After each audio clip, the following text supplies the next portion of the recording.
Hello. I thought today I would talk about what I'm seeing happening in India um, because this is quite close to my heart. So,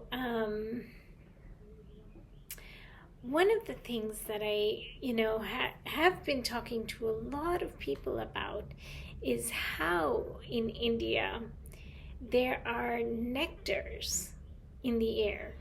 It's really, really beautiful. It's incredible, actually, coming from the US, from the West to India, and really feeling how there is more support in India for the body to be natural.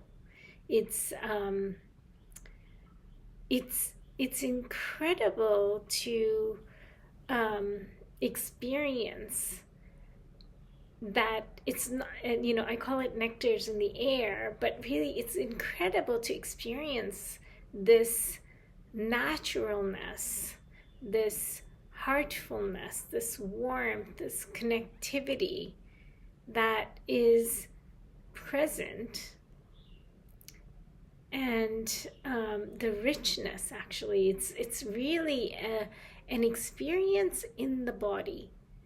That people's bodies, not everyone, and I think this is fading quickly, actually.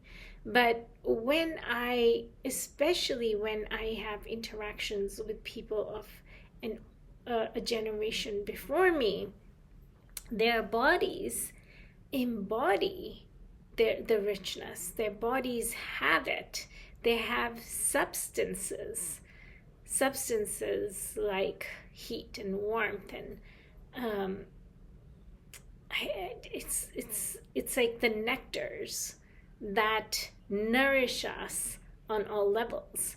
Like to to back up a little bit, so who we are, who we actually are, our real selves are actually, I've talked about our beings, which is the absolute, our individuated self, which is often considered a spirit, a higher self, and then essence. And essence is qualities of a being, such as love, joy, peace, passion.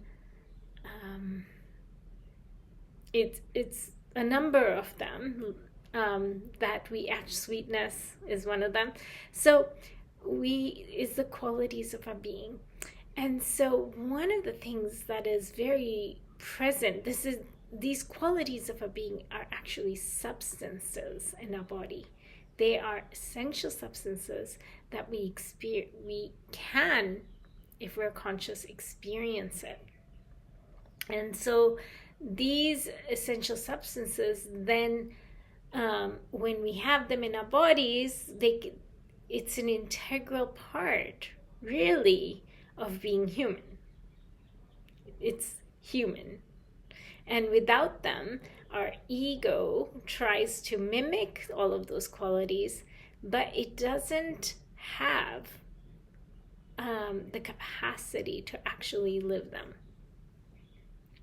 So what I've been noticing here in India is that people have these essential substances in their bodies. They have them. It's natural, especially for the generation before me. It's less natural for the generations that are depending on what your circumstances are, but it's fading. It's really, really fading. I think that my generation and the generations after me, we have lost a lot of that. So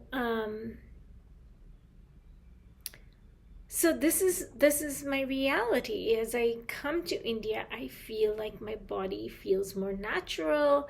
Access to substances is a lot easier because we get affected by what's around us. we are not isolated. Even if we feel isolated, even if we feel like we're not spending time with other people, we're not isolated. We get affected by other people's energies around us. So even if I spend all of my time indoors and don't go anywhere in the West, it's not like, oh, I'm not going to get affected at all. It's just, it's like it's in the air. The lack of nectars is in the air. So I come to India, I experience incredible nectars. It's really, really beautiful. It's so human. There's so much richness.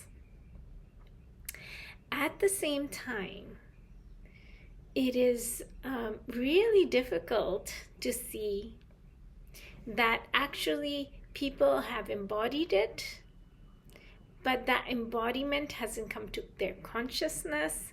It translates to a certain degree in terms of the culture, in terms of how people interact. It translates this embodied experience. Then, of course, our hearts, our minds, we are affected by it. And one of the things that I'm noticing is that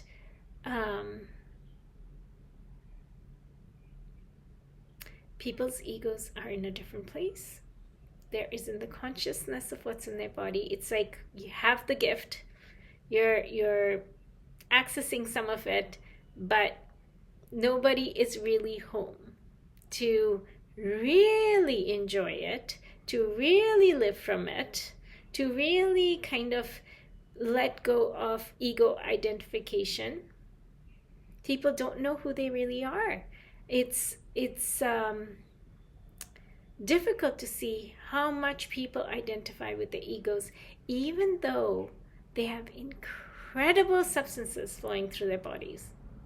It's part of it is, of course, what happened due to British colonialism. And when the British colonized, not only did they take the physical richness away, the legacy of the British colonization is to take away the richness that was traditionally embodied.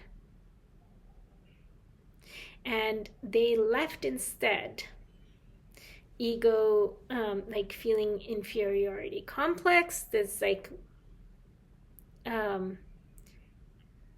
really an inferiority complex, feeling like, oh my, I can't hold on to my language, I can't hold on to my culture, I can't hold on to my clothing, I can't hold on to the richness of who I am. I won't. It's like I won't, because it's lower class.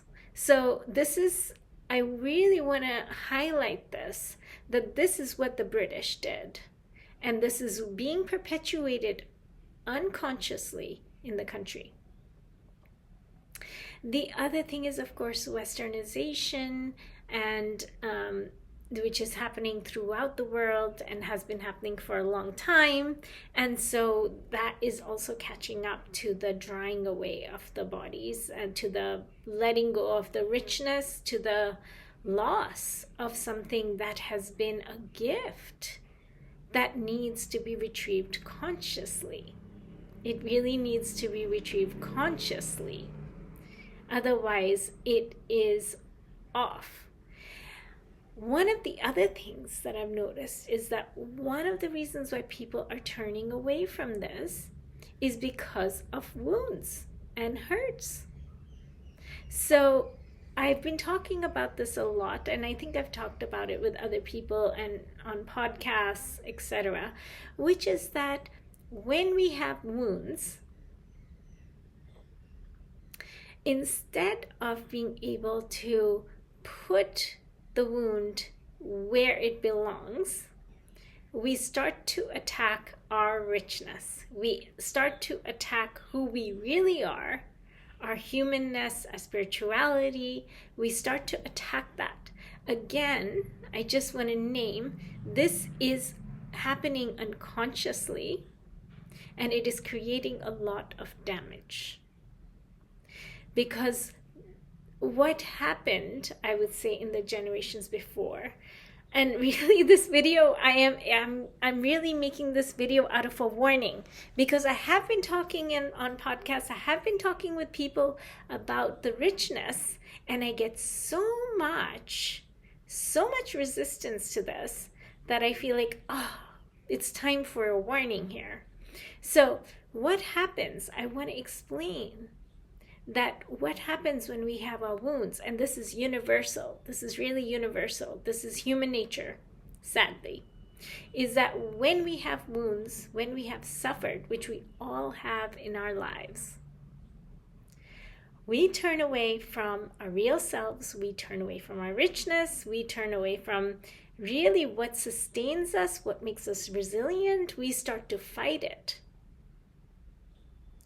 And it's not easy to find your way back. I think if you've listened to my videos, I never make it easy. It's not easy to find your way back. It's a path. And what the layer on top of that, on top of the wounds, is pride.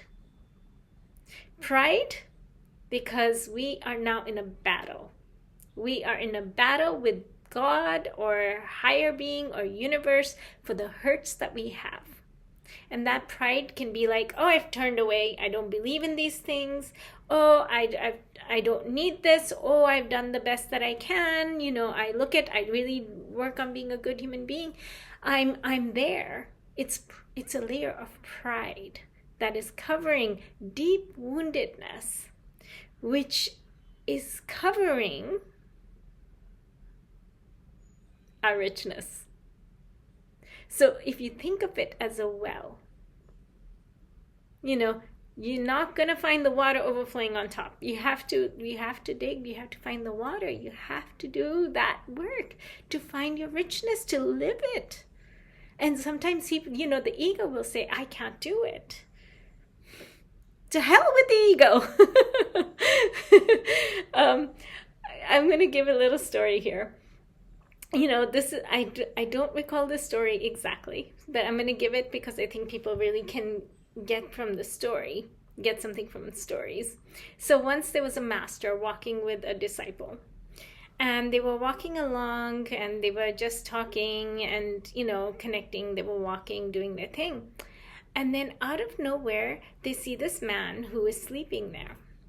And the master picks up the stick and beats the man really, really hard. He just keeps beating him. Like a lot, really hard, really beat him. And then continue to walk along. And the disciple says to the master, why are you beating this man? Because of no reason. What are you doing this for? This disciple is really confused, doesn't understand, is questioning, what is my master? What is this person who is a master, a guru, a higher being doing? What is wrong with them? And the master says, that man in his sleep had swallowed a snake. And I had to beat him in order for him to get the snake out. Otherwise, he would have died. So this is my video that is giving a warning to really, really at least align your ego to start with. To align your ego to be, oh my gosh, is what she is saying right? Is what she is saying, could it be the truth? Am I curious enough to find out? Am I curious enough to open up my mind, enough to try something that reclaims my richness? Because this is a huge barrier. Can I open my mind up enough to be curious? Can I open my mind up enough to experiment? Can I open my mind up enough to listen? If not, this warning might be gone, but there is something much bigger coming. You know, what's coming is that people will become dry and empty. And that, you know, coming from a place of richness, when we go through that transition, it is very difficult. It is one hell after another. We'll go unconscious about the hells, but we will see issues. We will not be unperturbed. We will see issues when that happens. This is a warning, but that is the laws of the universe. That is the laws of the universe, is that this richness will be gone. And there will be really not much to sustain life. So sustain our joy, our happiness, living in alignment with who we are. We will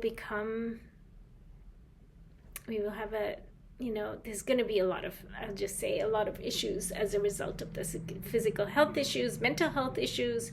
There's going to be all kinds of things, because we're already seeing a rise in all of that. We are already seeing it because we are so identified with our egos. All right. Strong video, but I hope that it was helpful to at least reach someone who feels like, oh my gosh, I do want to open up. I don't want to live my life in unhappiness. I don't want to have a variety of issues that are actually I can do something about. I have it in me to have a life that I want to have, at least that my soul wants to have. I have it in me to make the effort for that. It is not a gift. You already have the gift. You already have it in your body, in your DNA. It's up to you to cultivate it or to lose it. Your choice, your life, your consequences.